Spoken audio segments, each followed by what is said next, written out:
Hannah, thank you. Hannah live at the zoo there. Our next story, walking for a purpose. Throughout the course of 3 months, members of the Choctaw Nation and other tribes are walking to remember their ancestors who traveled the Trail of Tears.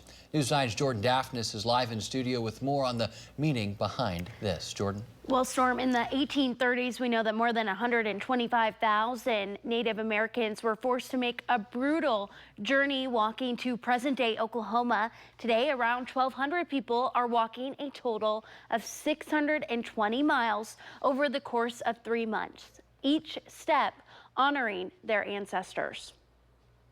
There's not been one time that I didn't learn something new about the journey or a new historical marker or milestone or something like that that comes up along the way that I didn't know about before. 55% of participants are Choctaw tribal members. The rest represent 29 other tribes.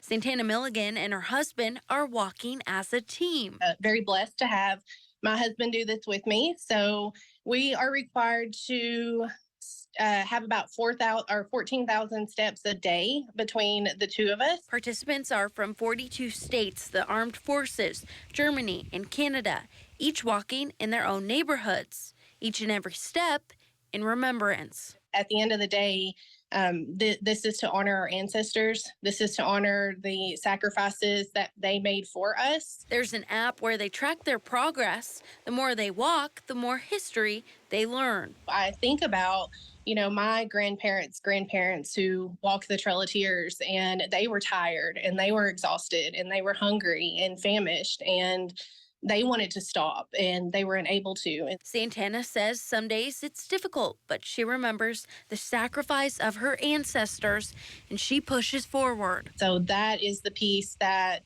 no matter how tired we get or how we feel every day, that is what keeps us going. That strength, that perseverance that's running through our blood, that's what gets me up and makes me go do it every day.